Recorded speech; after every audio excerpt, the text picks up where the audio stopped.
What up, what up? It's Ace OG, back with another topic, back with another video. So the title of this video is gonna be, grocery stores are under siege because of denial of SNAP benefits. I know that's a long title. I may switch it up a little bit, but that's gonna be the gist of this particular video. And we're definitely gonna talk about it because it is November 2nd of 2025.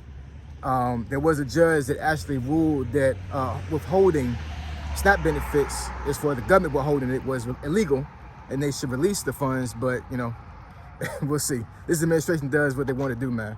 They really do, you know what I'm saying? So we'll see what happens. So admin notes, thanks again to all the subscribers that have subscribed to my channel. I endeavor to keep pushing the videos out to give you leverage to better yourselves. So let's get into it. So why do I say the grocery stores are under siege? So I put out a video a while ago where I explained that, you know, that there may be a possibility that folks may try to intentionally steal out of these grocery stores because they don't have SNAP benefits anymore. The EBT is cut off, and you know they don't have this government assistance anymore to pay for food. And like I said before, man, you know, taking away EBT from these folks that actually need it, and even folks that don't really need it, right? And they're used to receiving these funds. They're counting on this stuff to feed their families or to do whatever they want to do with it. You know what I'm saying? I know there's been some finessing when it comes to this stuff, but at the end of the day, they have become very dependent on the government to take care of them in that fashion, right? So when that stuff is taken away, man, these folks don't know what to do. Like it's almost a very chaotic situation that happens, and they start to panic, they start to get frustrated, and folks start to lash out. And I'm not making any excuse for bad behavior. I've told my sons this all the time. We don't reward bad behavior. Life does not reward bad behavior. So even though you may be in a situation where, you know, that it may not have been your fault, or maybe it might have been your fault that you're in a bad situation, right? But for you to try to make an excuse for you to do something bad because of something that happened to you, it's non void. Like you can't sit here and say that, like, oh, I did this because of X, Y, and Z.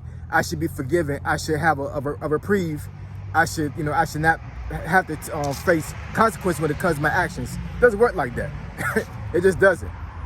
And let's bring this into context as well, because I know some folks, you know, they look at the situation where folks are going to steal from grocery stores, and then they look at another sense like, okay, the grocery store is almost like the bad guy because they're the ones that's raising the prices. They're the ones that are contributing to inflation. Folks don't know about money, right? So their sense of blame is just not valid, right? So grocery stores are just like any other business, right? You have a situation where they have to make a profit in order for them to survive. And quite honestly, a lot of grocery stores, to include the very small ones that might be in your local cities or your local counties, they count on SNAP benefits to fund most of their funding. So it's not only do you see, you know, your normal everyday person that has an EBT card and have SNAP benefits hurting, but the grocery stores are going to hurt as well. And what happens? In any business model, if you have a situation where you're running a business and the overhead increases exponentially, or you have some type of funding loss, right? You're gonna have layoffs. The business may have to jack up the prices on their product. In any case, you know, in order for them to survive, they have to push out that particular that increase onto the customer. So if you go to the grocery stores and steal stuff, guess what? It's gonna hurt the person that's actually buying the food, because now they're gonna jack the price up in order for them to compensate for the stealing. Also, with them removing this EBT benefit and having it, you know, like not available, and I don't think it's going to go away totally, but for the time being, don't be surprised if you go in grocery stores right now and actually see prices of just normal things jacked up, because once again, these grocery stores, a lot of them depend on EBT to give them their profits. They count that money, right? So you're talking like millions of dollars, might even be $1 billion. It's going to be lost across the United States because folks are not using EBT. So how the grocery stores survive and are able to push out a product the very next month by having those funds, guess what? They're going to jack the prices up, which is going to cause even more strain. So, you know, it's a very convoluted situation, man. It really is, you know what I'm saying? And, you know, and it sucks that the American economy, when it comes to food, depends on these things. But it's that's really what it is, you know. A lot of these government programs that actually give out funds, you know, in particular SNAP benefits, like this is a really dependent thing on the economy. When you remove something like that, it's so big and pushes out so much of income for the American people, it's a problem. It's a serious problem, you know. So you know, you're gonna have a situation where, like, if this thing lasts long enough, and let's say once it actually comes back in place and actually SNAP is turned back on, you have a certain amount of people that actually have the benefit, and certain folks got pushed out because they don't qualify anymore. Don't be surprised if you have like these local grocery stores closing, because now you have a certain amount of folks that don't have EBT anymore. Now they count on their profit. They count on those funds to, you know, to fund their grocery store. It's not there anymore. They jacked the price up. Now, you know, folks not even buying the food. So now they remove that grocery store and close it. And now that area becomes a food desert. Down in Norfolk, that happened plenty of times over the last, I would say, about 15 years. It was a lot of grocery stores down there that were small, right, local grocery stores, and it wasn't because of SNAP benefits. It was because of the economy and some other factors, and then also looting, because that area is kind of bad when it comes to, you know, shoplifting, all these other things. But, you know, but at one point there were certain areas in Norfolk where, like, it took you damn near 10 miles to get to the next grocery store, and a lot of folks that are in the hood don't have cars. So how are they going to get to the grocery stores to buy food? Some of them just walked. It's crazy, you know what I'm saying? But food desert situations is a very real thing, especially in rural areas. Just imagine being in a very rural area where, like, it's almost impossible for you to walk the roads. There's no sidewalks, and you get rid of a grocery store, and now you got to drive, not walk, but drive another 15 to 20 miles up the road to get to the next one. Now let's say you don't have a car. It's crazy, you know what I'm saying? So this situation is really going to mess up things for the time being. I don't know how long it's going to take for it to recover, but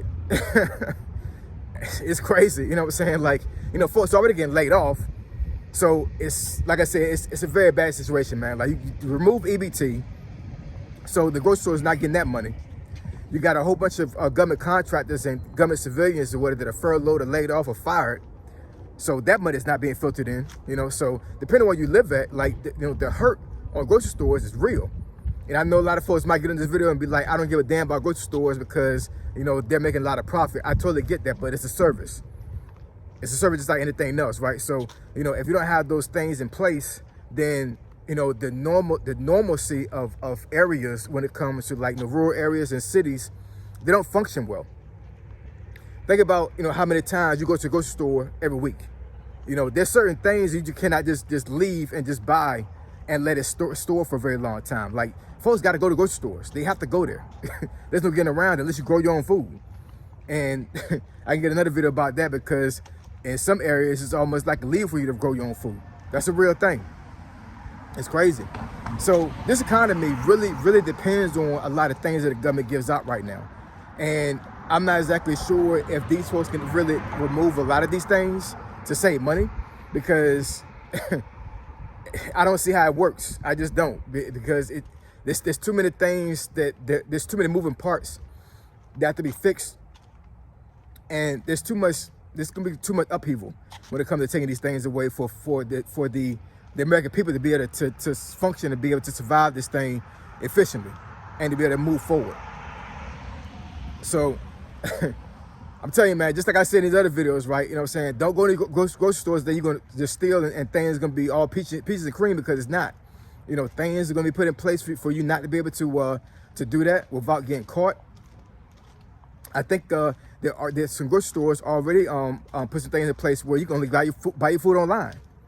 So, I mean, that's one way to prevent stealing, because how you going to steal online? You can't. Unless you hack something, and if somebody track your IP address, you're going to jail in a damn way. So, I don't know, man. It's really crazy situation. You know what I'm saying? Like, who would have thought in 2025 that, you know, that SNAP benefits would be cut off, EBT would be shut off, and you got millions of people that can't feed their family because of, you know, the government shutting down because of certain things they don't want to pass, right? For certain laws and certain bills that are put in place for folks that, you know, they either the Republicans want certain things or the Democrats want certain things, and they're at a stalemate and they can't get past what they're doing. So now they're going to just shut everything down. I don't know, man. It seems very unfair. It really does. But that's how America works, man. That's how America works. You know what I'm saying? Like, you know, politics is a really tricky thing. It can be a very convoluted thing, and your average American is always going to be in the middle, getting hurt some kind of way. So when folks be saying that they're not voting, it sounds stupid to me. It sounds ridiculous to me. It really does, because at the end of the day, your vote does matter. It does count.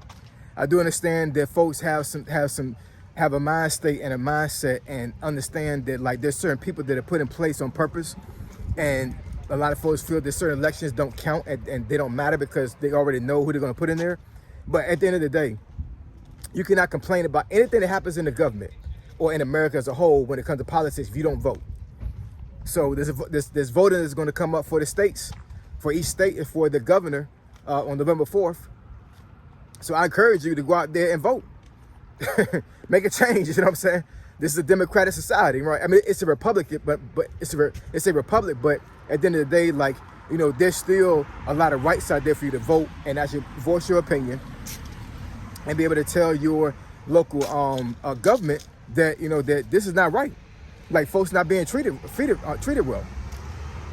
So get out there and vote, man. You know what I'm saying? I may make a video about that as well, but, you know, you can't complain about a lot of things going on right now, especially when it comes to SNAP, you don't vote.